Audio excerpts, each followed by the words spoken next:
Hey everybody, so today we're going to talk about the real estate bubble perspective. In other words, we need to keep everything in perspective. So we're going to go over, well, we'll go over the local news like we always do and go over our local metrics, but I'm also going to pull in some national metrics also. And there's a lot of stuff that's going out there. In fact, it's pretty entertaining. It is really hard to kind of sift and sort through what is real, what is totally speculative, what is somebody's just opinion, and how much of it really, how much weight do we give to each bit of these little factoids that we are seeing out there? Well, even if they are factoids, opinions. So remember, statistics, there's lies, there's damn lies, and then there's statistics, right? Okay, so we're gonna help kind of filter through some of this, and then if you hang on to the end, I'm going to show you how to make $40,000. Well, you're going to make it, but I'm going to show you how to save $40,000 on your home purchase in the first year. And it is only because of using the noodle upstairs, all right?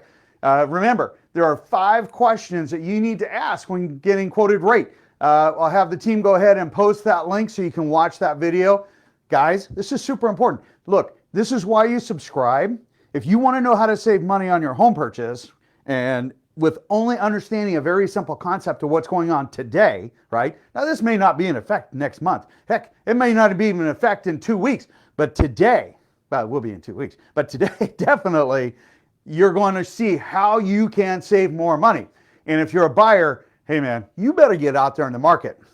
So, key thing today, stay to the end. I'm going to walk you through, I'm going to turn the magic board. I'm going to show you how to make $40,000, but let's kind of get on the road with things. So first I'm going to start off. I was asked a question by Doug, and Doug said, George, you said that online companies, mortgage companies, were laying lots and lots of people, thousands to be exact, of loan officers off, and then you said processors are next on the hook.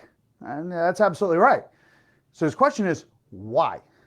Hey, that's super simple. Understand that it's based on volume. And what little market volume, poof, evaporated, just disappeared. Literally, within a couple of weeks, just disappeared. That's the refi market. Nobody with a 4% mortgage is refining to 5.1%. So understand, that whole market has absolutely dried up. Refis right now, they're slim pickings. I don't think I know anybody personally that's doing a refi right now, which is super interesting, right? There are some HELOCs that are happening, to establish and vet them for the 6 months so that you can, purchase another home without going contingent, which is what we talked about last week with Dan Golden with Cross Country Mortgage. I thought that was absolutely fabulous. But let's go through this. Understand, if you're working with an online lender, okay, so your Money Store, Loan Depot, some of the others, you'll have to forgive me, I just don't want to go through all of them, but there's a gaggle of them that are out there, okay, that are basically they're discount companies because they're virtual, okay? Understand, they laid off massive numbers of people, thousands of people, all right? So my concern or my express to you is, hey, make sure you're giving them a call. Make sure that the loan officer and the processor assigned are still the same people. And where is your loan? Where is your timeline? Because the seller, all they care about is that you meet that contractual deadline. And if you don't meet that contractual deadline, well, you could be in jeopardy of losing your earnest money, okay? So understand you need to be on top of that, or what do you need to do? Start making accommodations now. Make sure that you're getting your education now. Where are you at? Okay. Have you been reassigned to somebody before it goes to mayhem and bedlam? Look, this is not new. It has happened before. We've experienced this before. You just need to plan around it. Okay. If, however, it is crickets and you need to change programs or you need to do something different, and you absolutely need to do a fast close. You need to reach out to Dan Golden at Cross Country because he does have a very fast close timeline. So keep that in mind. All right, let's talk a little bit about what's going on in our market, because there are some folks out there saying, oh my gosh, look at this, George. We're back up again. We were up, now we were down, now we're back up again. New on market, 1,977 homes in the average of the last 7 days. I said, yeah, that's absolutely awesome. I'm like, oh my gosh, the market's crashing. There's too much inventory. I'm like, what? Are you kidding? No. And in fact, Vikas will post this up here, but if you'll note, that is our normal cycle. Look at that. Now, I will say, if you look at this one, here's what's really interesting. Look at this one right there. For the first time, because this is all low, for the first time, we actually have some inventory that's at least matching the number of closings that we have, meaning that buyers have more options. Okay, well, is that a bad thing? The answer is no. Why? Let's just take a look at 2021 versus 2022. Month over month, I want to get, again, a very clear understanding to create a correct perspective of our market, all right? 21 versus 22, single family only. I do not bring in condos. That's a different metric that we use, and it doesn't change our numbers a whole heck of a lot. The percentages are actually still very close. It only adjusts them, I think, about a couple of hundred homes, which I guess would be expected since we have such horrifically low inventory. All right, now, look, month over month, our inventory is up 65.5% for the same month, 2021 versus 2022. And you might say, holy crap, that's a lot of homes. It's not. It's only 3,100 homes. But look at here. We put on almost 2,000 homes just in the last 7 days. More. How much more? On average, 13.8% more just for that month.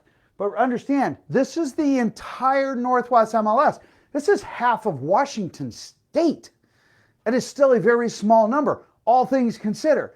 Perspective, it is normal. This is our normal summer marketing. You might say, George, yes, but you're pended or less. You're pended or less here by 400 homes month over month. Sure, we're down year over year, 2,100 homes. We're lower in pended sales. Yes, you're right. Part of that is the 2% increase in mortgage rate year over year. 2% is a big deal. 1% normally takes away 10% of buying power. We go up 2%, we took away 20% of buying power from a lot of folks. Same dollar point, right? So when you look at that, of course we're going to see a little bit of pullback. It doesn't mean that the market's not there, because look at this. We still closed 1,450 homes. We are only 2,000 homes year over year less than where we were last year. Wait a second, we've had 2 months and a week of interest rates just absolutely just going off the chart. Okay, well, that's still pretty good. All of Washington State. When we come over here, month over month, we're only 150 homes off. All of Washington, well, half of Washington State, all of the Northwest MLS. So when we look at it, we have Fannie and Freddie, who's been making some interesting comments. But I went to Adam Data Solutions, and their VP, Rick Sharga, super smart guy. Anyway, it says, according to our equity reports, almost 90% of homeowners in foreclosure have positive equity. That is totally different from where we were at in 2008, where everybody was negative equity. That's why short sales were the name of the day, right? Having equity gives financially distressed homeowners the opportunity for a relatively soft landing, selling their homes at a profit rather than taking a loss. Okay, well, he stated the obvious. All right, so that means that instead of before, where we had massive, defaults and massive foreclosures, and where we had zombie foreclosures, which is a vacant property, vacant foreclosures have dropped, oh my gosh, to like record lows. Okay, why? Because we have equity, because they can still sell their home. There are still workout options. There are still options that they can use. In fact, our foreclosure, our default, or our extreme foreclosures at 90 days or more in default are down, oh my gosh, I think they're down 2% year over year, and it was already historic lows before. I'll double check those numbers. I'll fact check myself. Actually, I knew I'm getting ready for the Credit Union Collectors Conference, which we were invited to, which is an honor, and to speak on the board, which is awesome. We'll be, handing down some information. We were pulling in the most recent metrics, and all of our foreclosure stats are looking really awesome. They're just really, really low. For investors in our area, that's why we're not seeing it. In fact, it's so funny because there's a report that's out that said that 15 markets are over 60% overvalued. And what they're looking at when they do this, because I'm like, oh, this is interesting. How are they deriving, overvalued? And it is based on the value of the home versus the historic value of the home versus the income versus the historic income, right? And the problem is that a lot of these folks, and I know a lot of folks that have moved to some of these cities that are tech earners, but the income average hasn't adjusted yet, but yet they're still seeing the price, which is more relevant, but they're not seeing the salary bumps that go with it. So it's really interesting. It says, as home prices have shown no sign of slowing through the first half of this year, researchers who have been tracking so-called overvalued, and I do call it so-called overvalued, housing market since 2020. So our top winners, Boise, Idaho, they were at the top of the list, followed by Austin, Texas, Ogden, Utah, Las Vegas, and then we have Atlanta, Georgia, right? Okay. Those are considered to be the overvalued. Well, okay, so you got a lot of tech in a lot of those areas, and it's not unexpected, right? And you might say, well, what about us, George? What about Washington? Well, we did have one city make it in Washington, which I am humored at because I always make fun of this little city. Well, it's not that little, I guess. But anyway, Spokane. Spokane, Washington. The highest ranked market in the western coastal states. Overvalued by 56.25%, which is an increase of 2.64% from last month. All right. There's a big influx. I call it a raisin ranch. A lot of people move to Spokane because of pricing, because of weather. There's a lot of different things and a lot of different reasons that they are moving over there. And affordability happens to be one of them compared to what it is on this side. All right, all things considered, right? I think that and I'm not sure all those metrics that went into that, but look, there was one YouTuber that was saying that Seattle was overpriced, and they were looking at because of the 31,000 people that moved out of Seattle. And I started to laugh, and I'm like, really? Yes, there was a lot of people moving out, and yes, I would say the policies of the mayor, past mayor, and the council created a lot of the issue. But you know what's really funny? Last time I was in Seattle, which was just not long ago, like hours, there's not 31,000 vacant homes out there. And in fact, what's really funny is Seattle has a massive inventory shortage also. So if there was really just a lot of people, just absolutely massive exodus out of Seattle, why would there be any vacant homes all over the place, boarded up windows and things like that? Because there's enough, we have such a limited inventory that there's, heck, it's like being at the ocean, right? You pull the beach sand away and boom, the water fills in, all new sand, right? You do it again, boom. Yeah, that's why you can never build anything there, because it's always being washed away. It's always being backfilled. Just as much as you pull it away, boom, fills back in again. It's the same thing. So our perspective is that our market is still incredibly well. We are still one of the top 5 markets nationwide, hands down. In fact, Realtor.com said home listings report came out, increased for the first time since June of 19. It's on a national level. So we've seen the first time increase since 2019 where the inventory level is increasing right here. Absolutely. And we needed it because we were desperate. I don't think, buyers know we were desperate for inventory. This is a massive relief. In fact, we had a last minute report. Let's see here. Sam Cater from Freddie Mac. Again, super nice guy. Super smart. I guess that's why he's Freddie Mac. The head shed there is definitely a lot bigger than ours. Says mortgage rates continue to inch downward this week, but are still significantly higher than last year. Okay, rates were higher last year or this year than last year, affecting affordability and demand. Heading into the summer, potential home buyer pool has shrunk. Supply is on the rise, and the housing market is normalizing. This is welcome news following unprecedented market tightness over the last couple of years.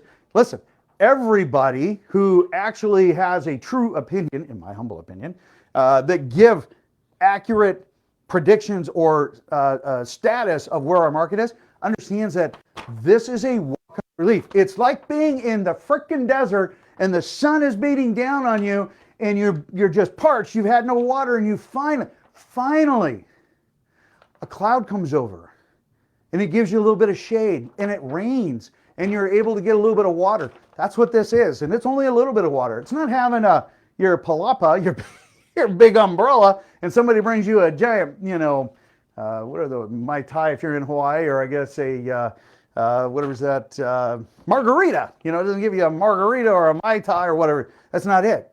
You got this little cloud that's giving you a little reprieve, a little bit of rain, give you a little bit of moisture. That's all this is. We're still horrifically low on inventory. Hannah Jones at Realtor.com, she's the economic data analyst. Again, super smart gal. Says home buyers continue to contend with record high home prices in May. No kidding. However, hope is on the horizon as the latest week's housing data shows another increase in the number of homes for sale compared to last year. And while inventory is still low by historical standards, it is starting to tilt in more buyer-friendly direction. I would agree. Buyers who are out there need to get into the market, hey man, don't worry about the trifecta. Well, I guess it's now it's still a trifecta if you think about it, because we have July 4th at the end, right? Still have kids getting out of school, vacations. Heck, I know a lot of people going out on vacation this weekend, right? And then we have the 4th of July weekend, okay? And then our market will pick up. We're at our normal seasonal slow, right? So when we take a look at all of these numbers, look, anybody who watched anything last week, even my YouTube channel, saw a lower level of viewing. Totally common, totally expected, not unexpected, right? Okay, however, it's seasonally normal. That is not oh my gosh, I need to panic. No, don't panic. It's normal. Buyers are going to be taking just that little bit to re-engage. Their mind isn't on buying a home right now. It's sunny. They're going out to play. They're adjusting family styles. I don't know if I can say that, but anyway, they're adjusting their home life right now with schedules and whatnot. So when we take a look at the active, we look at new on market, this is a savings grace for us, truly, because we've been struggling with inventory for so long. Buyers are singing praise and hallelujah. I bet you're glad I didn't break out in a song. Pended are only down 2,100 homes year over year. Again, a very small number, right? 2,000 same for the number of solds. Mortgages have held for the last few weeks, which is awesome, okay? A lot of that is because of volatility and the big investors out there, okay? In fact, we're going to go over here in a little bit. Non-owner occupied at 5.875. Again, still great rates. Sure, it's not 3.5%. Sure, it's not 4.5%. Sure, okay. Well, there are different options to get it down. A buy down might be one of them, okay? There's a lot of different options to consider other than, nope, I guess I missed it. That's not it at all. But if you're a buyer, you best be hitting the market right away, okay? All right. Oh, by the way, no, never mind. We went over limited service folks last week. Message sent. Be careful, okay? What do they say? Be careful of the naked man who offers you a shirt. Super careful. It will be your real estate agents with skill sets that will protect you and save you money. Don't be caught in the, oh my gosh, they're going to give me a discount. Yes. No. It's going to cost you 5x, 10x of what you think you might save, just because their only goal is to get you under contract. Be super careful, okay? Subscribe to the channel. Understand what's going on. Be aware of our trends so that you are super, super smart. I'm not saying you're not, just be smarter, okay? Now, in the beginning I said, listen, I'm going to show you how to save $40,000, okay? Now, I wrote this out to be hopefully as simple as possible. If you have questions, post them. I will answer them. I can recommend 3 different lenders and they will understand the same concept. But I'm going to show you using a different logic point how to save $40,000 in your first year. Here we go. Oh, by the way, has nothing to do with anything else than understanding. 5 questions you need to ask when getting quoted mortgage rates. Watch the video. I'll make sure VCOS posts it. All right, here we go. Conforming Freddie and Fannie Mae versus jumbo investor loans. Okay? Understand they're different. All right? So conforming right now is $647,000. Mortgage balance. So that's what we're going to use. That one right there, because at 648, that's not a Freddie Fannie conforming loan, so it becomes a jumbo, right? It's actually a tad bit higher, but anyway. If conforming Freddie Fannie investing price right now is 5.125, okay? And you're looking at putting 20% down, which is a pretty common number. A lot of people like that number. That is a purchase price of $776,000 and change, right? Okay. Well, there's a lot of people in that price point, or a lot of people that will be playing around that price point, okay? At 20% down, 30-year financing at 5.125, your principal and interest alone is $3,522 and change, all right? Your down payment is $155,000 and change, okay? Conforming Freddie Fannie financing, average mortgage broker is going to do this and they're going to say, oh yeah, here you go. This is a winner chicken dinner. And I say, nay. I'm going to show you how to save money and leave some money in your pocket. Because remember, equity has 0 value unless you either sell it or leverage it. Can't reach into your wallet and pull out equity. You're going to see why here in a second. So we use 648,000, right? You can use the same numbers. So par pricing there is 4.625 today. Hey, that's a big difference. How much? Well, if we use the same number, but I only put 15% down and use the no MI program, which yes, they have. 15% down, no MI, no mortgage insurance. I'm already leaving money in my pocket, okay? Your payment then is $3,393.01. You're like, what? Yeah, that's $129.82 every single month that you're going to be saving. $130 a month you're going to save, or roughly $1,557 a year. But because you did 15% down, which is $116,000 versus $155,000, you're going to be able to keep in your pocket $38,000 and change. Add $15,000 to it, or $1,500 to it. Hey, that's round numbers, $40,000. And you got to keep money in your pocket.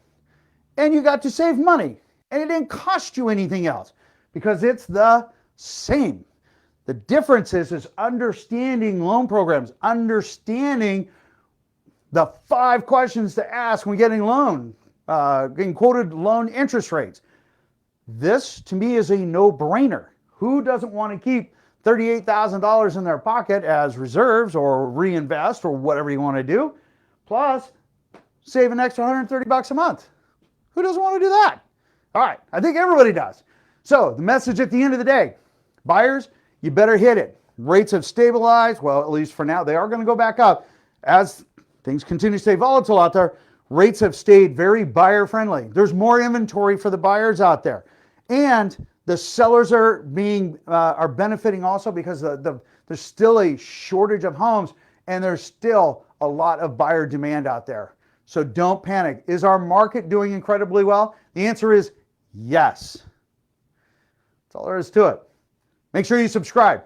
As we do more of our updates each and every week, and including some additional videos during the week for educational reasons, hey, get alerted, hit the bell. Make sure you share this. Share this with others. This way, it improves the algorithm that allows others wanting to make a really good business decision. Just like this. Didn't cost you anything. This is super brainless right there. make sure you're keeping this in mind in the upcoming weeks as you're securing a home. Because remember, for the most part, except for what we learned from Dan last week, you always have to be under contract with the seller before you can buy a home, or before you can lock your rate. I guess you have to be under contract to buy a home too. Anyway, however, there are some new programs that give you a 90-day lock without being under contract with the seller. Super awesome. Now's the time to consider that. Make sure that you check with your loan officer. If they don't have that, you might want to look elsewhere as an option. In the meantime, you guys have a beautiful day. I will see you on the next video. Take care.